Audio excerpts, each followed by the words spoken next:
Welcome back to Spilling Tea. I wanted to start today's episode just asking everybody to take a deep breath with me just for a second. Get that oxygen in your lungs because we're going to need it. If you made it here today or if you're going to be listening later on, there's a chance that you're standing at a crossroads that you never thought you'd reach in your life. Because last episode, we landed on a truth that's really hard to unfeel once it clicks. Sometimes the hardest truth isn't that something broke. It's realizing it was never built to hold you safely in the first place. And today, we're staying inside that realization, as uncomfortable as it may be. Please hang with me. I promise you there is purpose with this episode. This episode is about the difference between real repair and being pulled back into the same cycle wearing a different face. It's about the kind of change that feels convincing in the moment, but collapses under pressure.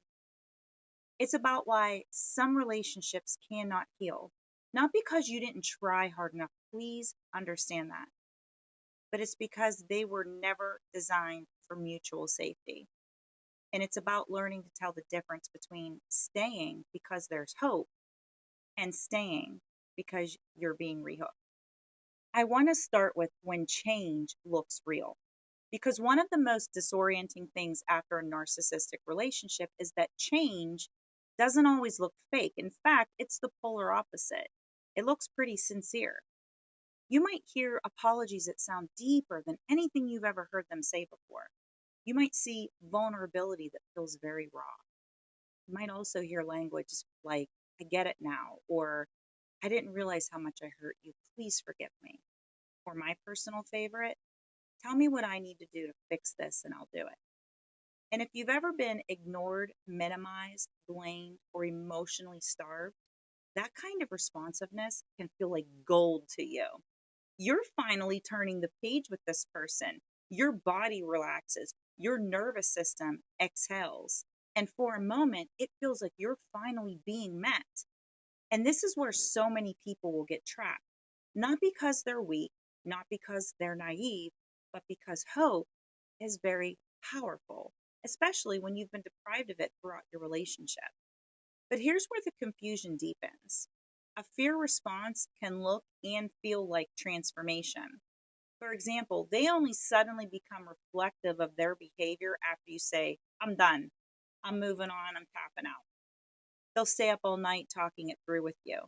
I had a listener from last week share with me that their former partner cried in ways they had never seen before. Another listener shared that their former partner booked therapy immediately and then bombed them with articles and text messages about growth. It wasn't because something internal had fundamentally shifted, but because the threat of losing you has now activated panic in them. So now it's like a bit of a role reversal. Their nervous system is now in survival mode instead of yours. They're not responding to you, they're responding to the loss of control of you, access to you, or the image that they built up around this relationship. Here's the distinction that we have to learn to make, though. Real repair is boring, but rehooking is emotional.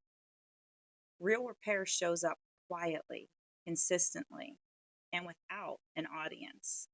Rehooking is often very intense, very dramatic, and usually a supportive audience to go along with it.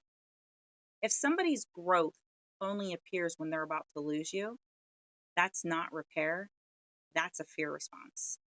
All right, let's slow this down because now I want to look at what real repair actually looks like.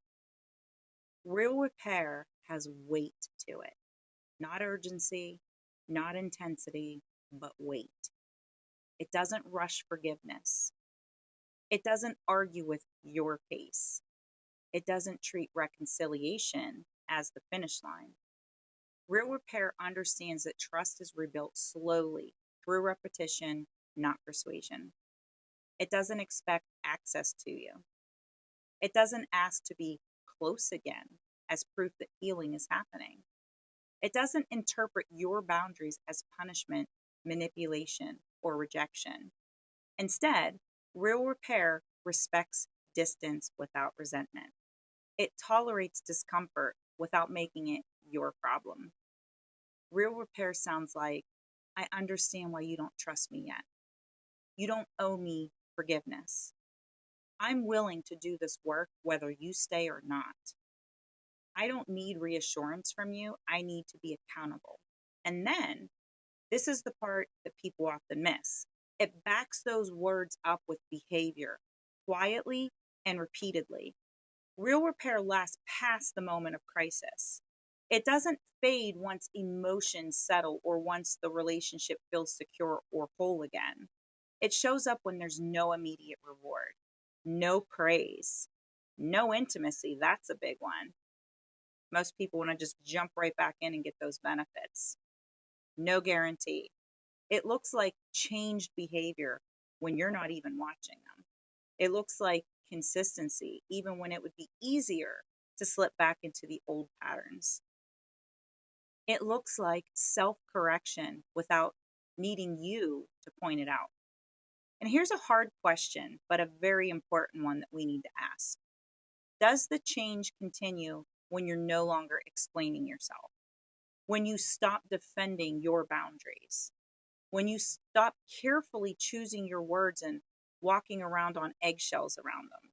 When you stop reminding them what hurt you and why? Because real repair does not require constant instruction from you. If you're still educating them about your pain, reminding them what respect looks like, translating your emotional needs, softening feedback so they don't spiral, managing their guilt, their shame, or their defensiveness, you're not witnessing repair. You're witnessing a pause in the pattern. A pause is not transformation. A pause ends when the pressure lifts. Repair continues even when nobody is asking it to.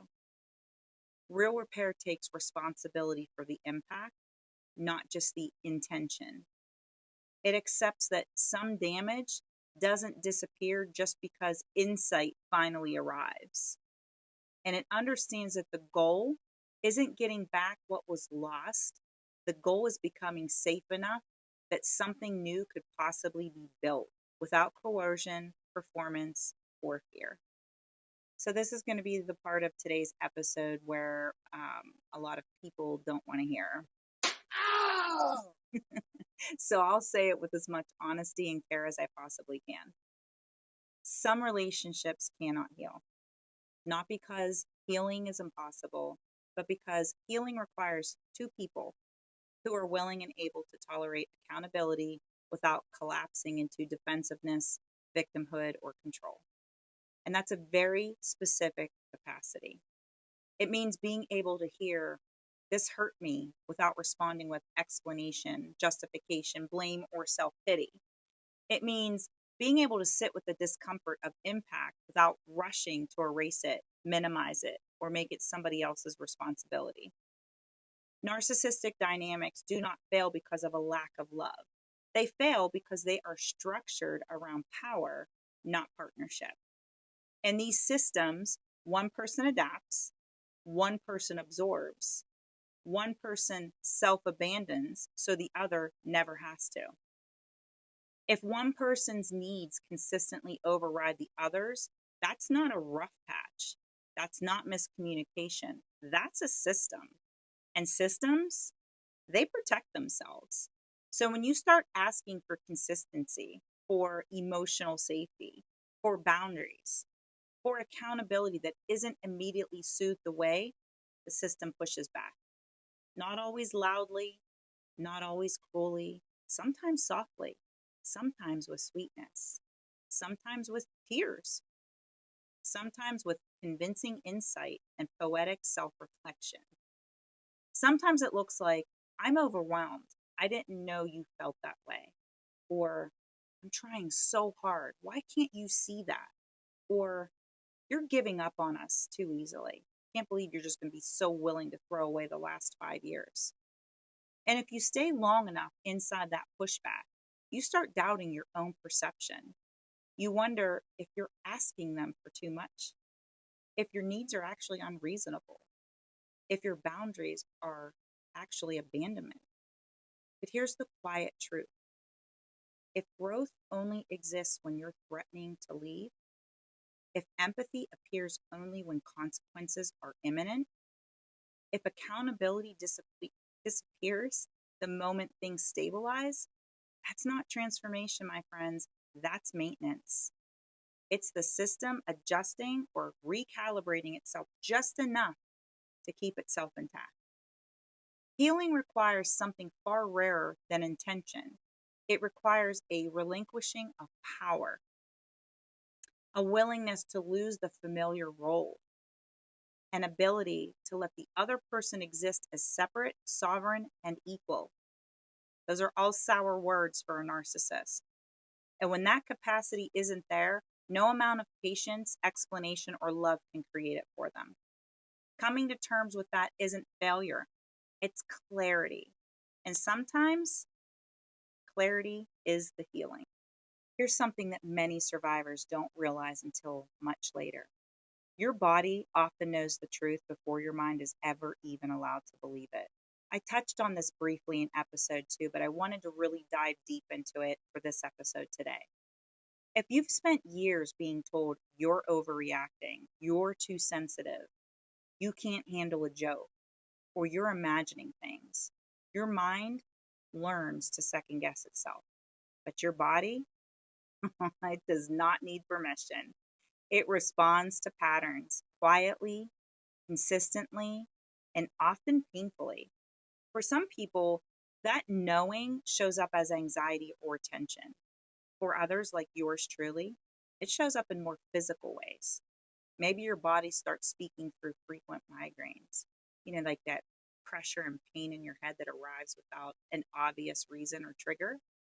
Maybe it shows up as gastrointestinal issues, a gut that never quite settles, digestion that mirrors how unsafe or unpredictable things feel emotionally. Maybe your energy slowly drains.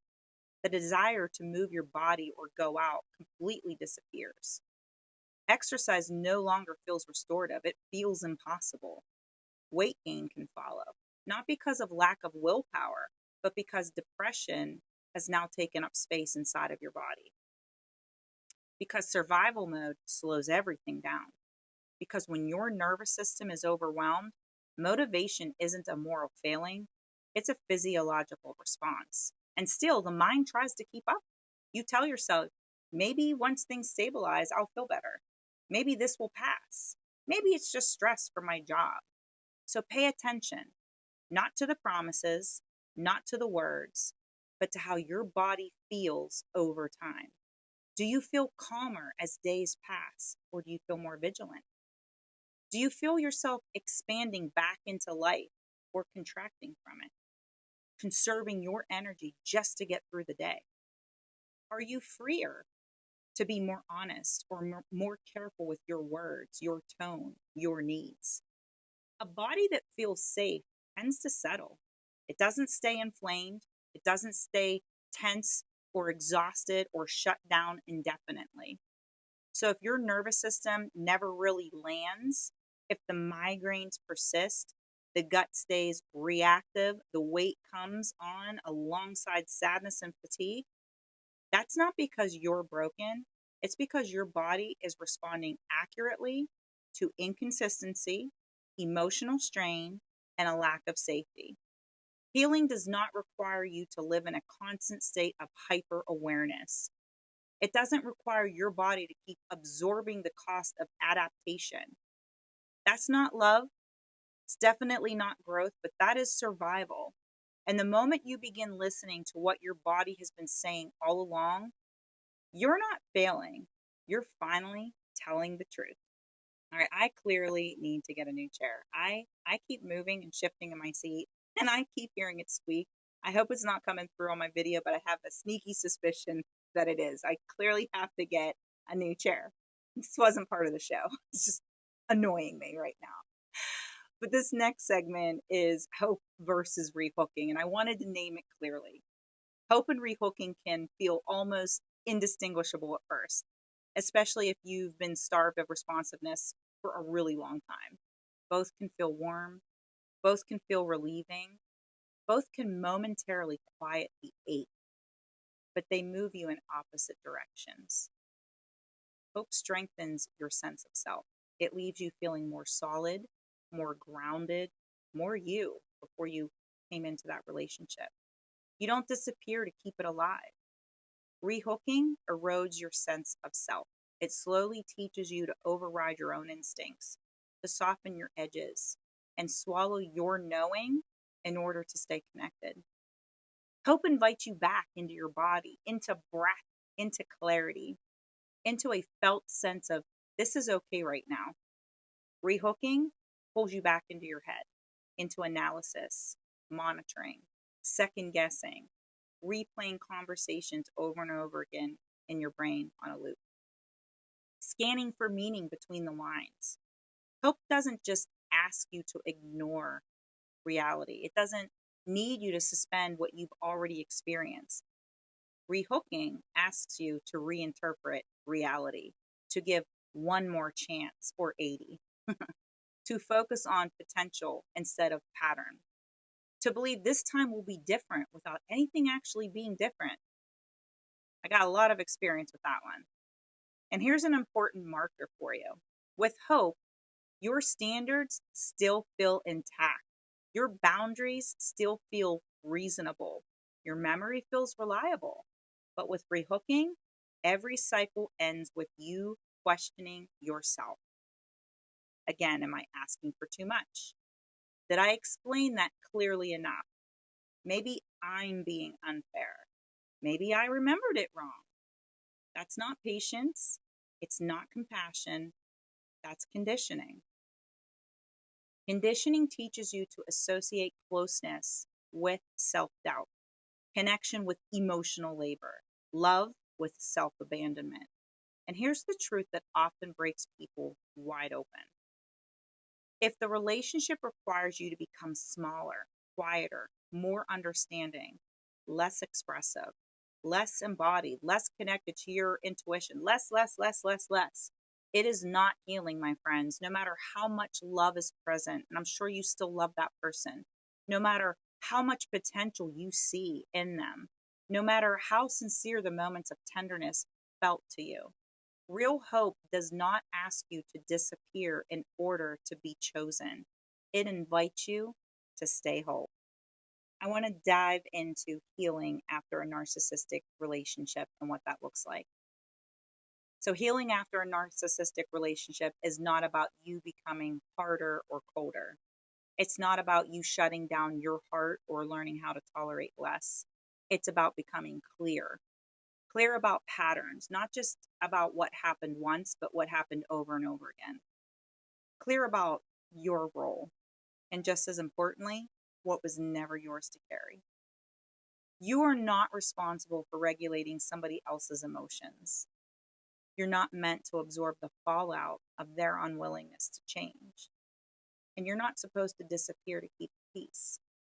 Healing is learning the difference between empathy and self abandonment, between compassion and compliance, between understanding someone's pain and accepting harm as the price of love. You don't heal by proving how much you can endure. You don't heal by being endlessly patient, endlessly forgiving, endlessly adaptable. You heal by choosing yourself consistently, even when that choice feels unfamiliar to you like it did me. Even when it brings up guilt, doubt, or fear. Even when part of you still hopes they'll finally understand and change, because that love for you was real and that hope is always going to exist. Healing might look like grief. You're mourning not just the relationship that died, but who you were while trying to survive inside of it. Grieving the version of love that you kept believing in. It might look like anger that you were never allowed to feel or express because that anger was labeled as too much or unfair or mean-spirited. but it was just actually your body's way of saying, this is not okay. Healing might look like walking away without closure. Be prepared for that. It might look like walking away without an apology that finally makes sense to you, without being seen the way that you deserve to be seen. That doesn't make you cruel. It doesn't make you heartless or unforgiving. It makes you honest. Honest about what hurt you. Honest about what stayed broken. Honest about what it costs you to keep giving when nothing is truly returned. Healing is not the absence of pain. It's the refusal to keep betraying yourself in order to avoid it. And that kind of healing, quiet, steady, self-respecting, it's not weakness, it's liberation. I want to pause here because if you're listening and you're feeling emotional, overwhelmed, or even conflicted, that makes perfect sense. Just notice your breath. Notice where you are right now. And notice what your body feels like when you're not explaining yourself to anyone. That feeling, that quiet, it's worth protecting. Sometimes the bravest choice is not staying to see if someone finally becomes who they promised to be in the beginning. Sometimes the bravest choice is believing the pattern that the first time it stabilizes. Because what's real does not require constant deciphering. And what's healthy does not punish you for asking to feel safe.